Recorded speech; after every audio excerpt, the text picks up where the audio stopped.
इस लेक्चर में हम डाइवर्जेंस थ्योरम और स्टोक्स थ्योरम देखेंगे। ये दोनों ही थ्योरम बहुत ही इंपॉर्टेंट थ्योरम्स हैं in the study of electromagnetic field theory, और इनका बार बार यूज किया जाएगा और इनको समझना बहुत ही जरूरी है। जो कि डाइवर्जेंस थ्योरम है, ये क्या करता है?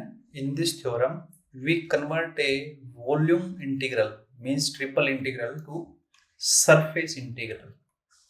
ओके, और जो स्टोक्स थ्योरम है और वाइस वर्सा, स्टोक्स थ्योरम है उससे हम क्या करते हैं, सरफेस इंटीग्रल जो कि डबल इंटीग्रल है उसको लाइन इंटीग्रल में कन्वर्ट कर देते हैं जो कि सिंगल इंटीग्रल है।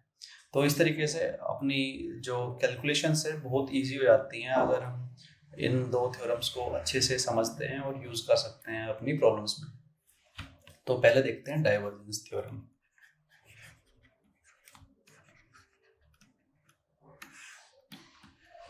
तो डाइवर्जेंस का जो डेफिनेशन था वो क्या था? Del dot A is defined as A dot D S over a closed surface S where this delta s tends to 0। तो मैं मान लो एक बहुत ही छोटा वॉल्यूम लेता हूं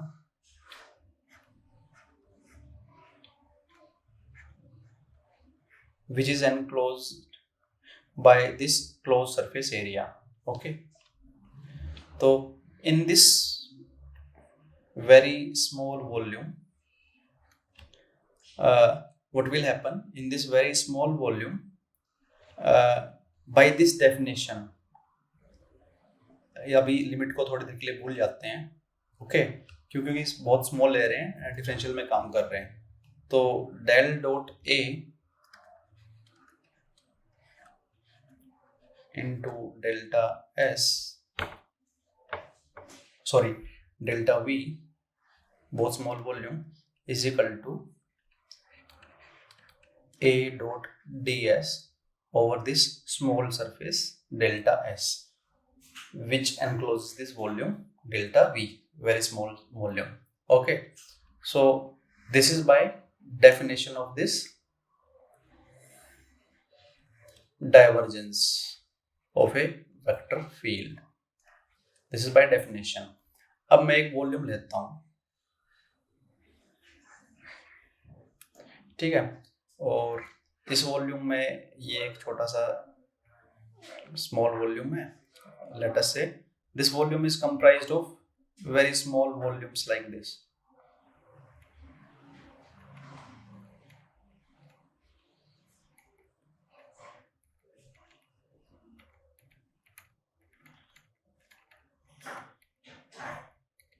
तो इस तरीके से बहुत स्मॉल स्मॉल वॉल्यूम से बना हुआ है। ऐसे मान लो n वॉल्यूम्स हैं, तो मैं अगर मैं इसको समेशन करूं del dot A over all volumes should be equal to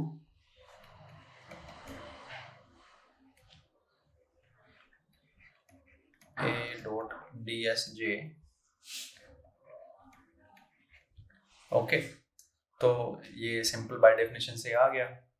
अब आप ये देखो कि जैसे मान लो ये कॉमन सरफेस एरिया है, जब मैं इस वॉल्यूम के लिए इंटीग्रेट करूंगा तो इसका नॉर्मल होगा इस डायरेक्शन में होगा, आउटसाइड नॉर्मल। जब मैं इस वॉल्यूम के लिए इसको इंटीग्रेट करूंगा तो इसके लिए इसकी डायरेक्शन क्या होगी? ये डायरेक्शन होगी, ठीक है। फ्लक्स वही आना, बस साइन क्या हो जाएगा? अपोजिट हो जाएगा। क्यों? क्योंकि एरिया तो वही है, वेक्टर का डॉट प्रोडक्ट होगा इस सरफेस एरिया पे वही होगा, बट डायरेक्शन क्या हो जाएगी? उल्टी हो जाएगी। तो ऐसे जितने भी कॉमन सरफेस एरिया है इंटीरियर में, इस वॉल्यूम के अंदर जितने भी कॉमन सरफेस एरिया है सारे क्या होते जाएंगे, जब सम करूंगा तो आपस में कैंसिल करते जाएंगे। जितने भी इस ये जैसे वॉल्यूम था इसके अंदर जितने भी सरफेस एरिया होंगे ये सब आपस में कैंसिल करते जाएंगे। सिंपल क्या बचेगा? वो सरफेस एरिया जो सिर्फ सरफेस पे है, इस वॉल्यूम के जो सरफेस पे है, इसके अंदर का जितने भी सरफेस एरिया वो मैटर नहीं करेंगे। तो जब मैं इंटीग्रेट समेशन करूंगा तो सिंपल क्या आएगा?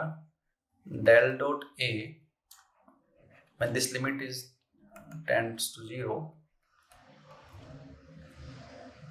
okay, over the volume V will be equal to A dot ds over the surface S which encloses this volume, और अंदर के सरफेस मैटर नहीं करेंगे. So this is the divergence theorem कि मैं अगर डाइवर्जेंस का वॉल्यूम इंटीग्रल लूं over a volume V, this is nothing but equal to the flux of the vector field over the surface S, closed surface S which encloses this volume V. Okay, and inside surface कुछ भी हो, it won't matter. Okay, so this is the our divergence theorem. अब where this is valid and where it is not valid, it is valid at most of the places even if this your surfaces are not simply closed surface. Let us say कोई ऐसा surface है, shell है, so this is not simply connected surface. Okay, so in this also this divergence theorem holds.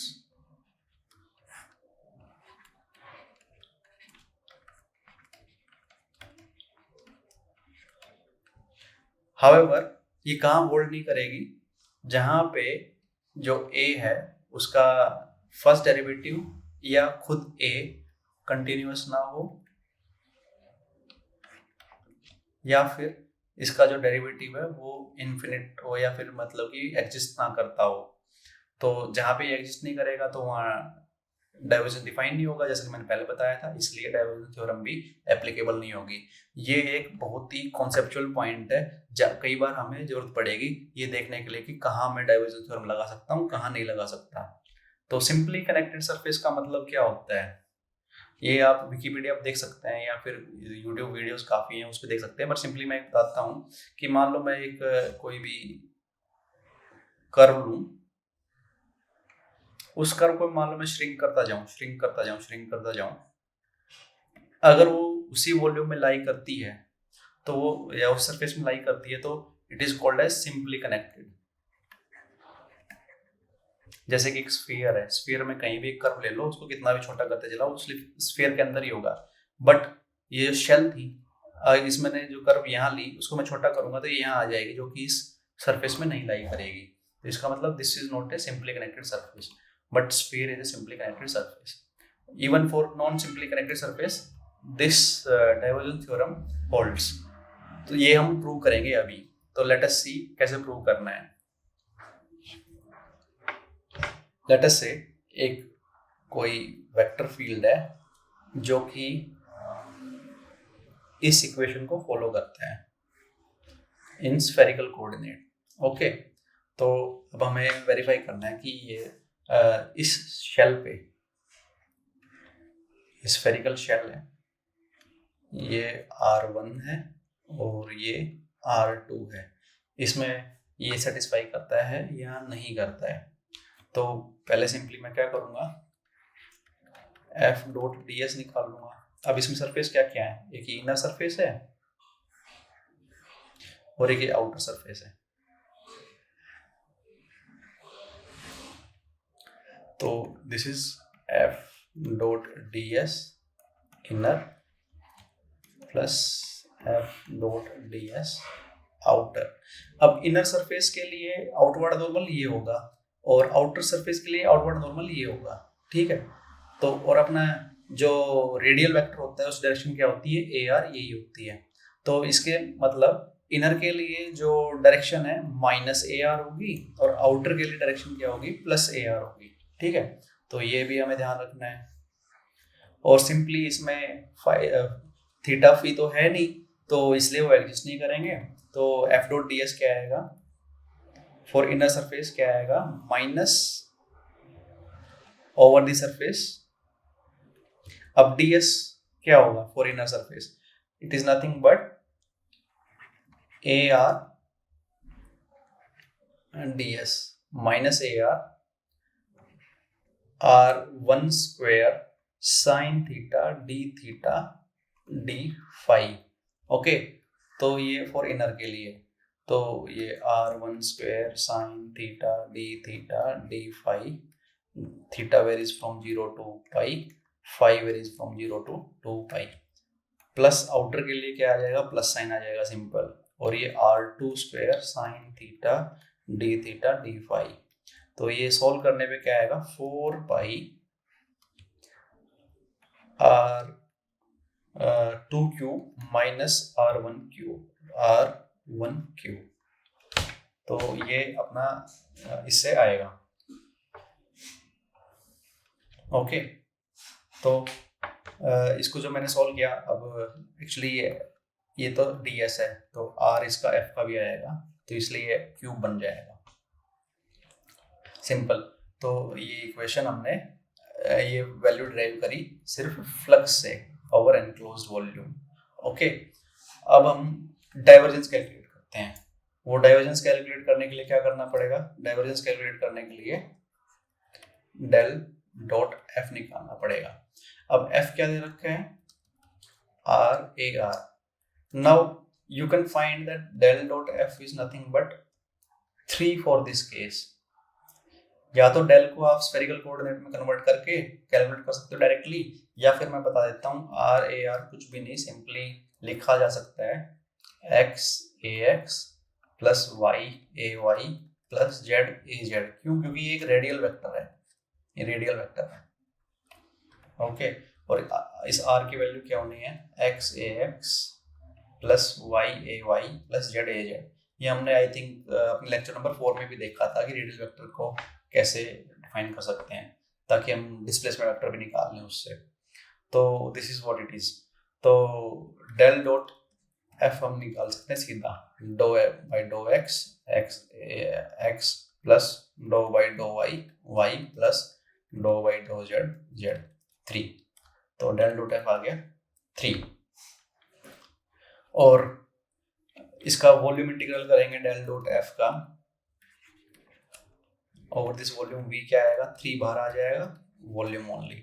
और इसका volume क्या है, 4/3 पाई R2 cube minus R1 cube. 3 से 3 cancel, क्या आया 4 pi R2 cube minus R1 cube. In this way हमने जो पहले प्रूव किया था, this is equal. So in this way we have proved that divergence theorem holds. Okay, अब next slide में क्या करेंगे, स्टोक्स थ्योरम देखेंगे। तो जैसे मैंने बताया, स्टोक्स थ्योरम क्या करता है, डबल इंटीग्रल मतलब सरफेस इंटीग्रल को लाइन इंटीग्रल में कन्वर्ट कर देता है। अब डेल क्रॉस ए डिफाइन कैसे किया था, इसकी डायरेक्शन की थी an a dot dl delta s limit delta s tends to 0। तो मैं फिर से वही क्या करूँगा, एक कर्व ले लूँगा, small curve delta x delta y और सरफेस डेल्टा s होगा ये। तो इसके लिए ये क्या होगा, del cross a dot delta s is equal to a dot dl over this curve CZ। Okay, तो this is what it is. अब मैं एक मान लो एक सरफेस लेता हूँ जो कि ऐसे बना है, गुब्बारे की तरह है। एक गुब्बारा है जिसका ये माउथ ओपन है, और ये बाकी ये सरफेस है, उसका गुब्बारे का आउटर सरफेस है, जिसको पिन लगाएंगे तो फूट जाएगा। ठीक है, तो अब ये जो सरफेस है, कर्ड सरफेस है जो गुब्बारे का, इसको मैं ब्रेक कर देता हूँ ऐसे बहुत ही छोटे छोटे सरफेस एरियाज में। ठीक है, मान लो ऐसे n सरफेस एरिया बन गए, ये first second third fourth fifth ऐसे n है ये। ठीक है, तो अगर मैं अभी बाय डेफिनेशन इसको फिर अब समेशन करूं तो क्या आएगा, del cross a dot delta s j where j varies from 1 to n is equal to a dot dlj where cj varies from 1 to n। okay, now you see ये जो surface area है, in surface area में जो common sides हैं, इसमें जब मैं कर लूंगा तो इसकी डायरेक्शन ये होगी, पर इसमें जब कर लूंगा डायरेक्शन ये होगी। सिमिलरली इसकी डायरेक्शन ये होगी। तो ये जो कॉमन साइड्स हैं, ये कॉमन साइड्स जो हैं, इनमें जो भी कर्ल आएगा वो कैंसिल हो जाएगा जब सम करूंगा तो जितनी भी कॉमन साइड्स हैं ये सारी कैंसिल हो जाएंगी। सिंपल क्या बचेगा, ये साइड जिनका कुछ भी कॉमन नहीं बचा, ये जो ओपन माउथ है ये, ठीक है। तो जब ये सम किया तो क्या बना, ये सिंपली बाय डेफिनेशन क्या बन गया, del cross A surface integral, okay, over the closed surface S is nothing but A dot dl over the curve which is enclosing this open surface, okay, ठीक है। तो this is what it is. Sorry, this is not a closed surface, so this will not come. ये मैं पहले बता रहा हूँ open surface है। तो सिंपली क्या आया, del cross A dot D S over an open surface nothing but A dot d l over the curve enclosing that open surface, okay. Now इसका एक बहुत ही सिंपल सा कोरोलरी है जो कि आपको समझ में आना चाहिए। मान लो ये गुब्बारे को मैं बंद कर दूं, ये गुब्बारा बंद हो गया, अब ये ऐसे ही कर्व यहाँ पे भी बन गए, ये सरफेस बन गए ऐसे। तो what will the value be, del cross A dot D S over this enclose surface S, what will be its value. Simple, यहाँ कोई कर्व है ही नहीं जिसके अलोंग आप वो कर लो, इसको इंटीग्रेट कर लो, because this curve has been enclosed, तो कर्व जीरो हो गई है, तो this is equal to zero. So by Stokes theorem, it is clear that del cross A dot ds over an enclosed surface, closed surface, is always equal to zero. Okay. अब जैसे मैंने divergence बताया था, Stokes theorem भी कहाँ valid है, जहाँ vector field और उसके जो फर्स्ट स्पेशल डेरिवेटिव है वो फाइनाइट और कंटिन्यूस होने चाहिए on the surface as well as on the contour of the integral. इसको कंटूर भी बोलते हैं, ये जो मैंने कर्व बताई है इसको कंटूर भी बोलते हैं। कंटूर मतलब CONTOUR, okay. For Stokes theorem to be valid, what should be there, the field and its first derivative should be finite and continuous on this whole surface as well as on this contour। जैसा कि divergence theorem में बताया था मैंने कि ये volume on this volume पे होना चाहिए और दिस सरफेस भी उसके वो होने चाहिए। तो similar to divergence theorem, Stokes theorem की वैलिडिटी के लिए ये कंटिन्यूस और फाइनाइट होनी चाहिए। ये कई बार आपको जरूरत पड़ेगी जब हम बाउंड्री कंडीशंस निकालेंगे ना, तब आपके दिमाग में डाउट आएगा कि यहाँ स्टोक्स थ्योरम या डाइवर्जेंस थ्योरम डायरेक्ट क्यों नहीं लग सकती, क्योंकि उस टाइम पे ये डिसकंटिन्यूटी होगी फील्ड में, जो वेक्टर फील्ड होगा या स्केलर फील्ड होगा, जो भी रिक्वायर्ड है वहाँ पे। तो इन this way we have completed, I think, the Stokes theorem, divergence theorem, and we have also done a numerical example for the divergence theorem and its validity, okay। तो अगर आपको ये लेक्चर पसंद आया तो प्लीज़ मेरे जो यूट्यूब चैनल है उसको शेयर और सब्सक्राइब जरूर करें, और हमारे जो टेलीग्राम चैनल है उसको भी ज्वाइन करें डाउट डिस्कशन के लिए, जिसका लिंक हमने डिस्क्रिप्शन में दे रखा है। Thank you.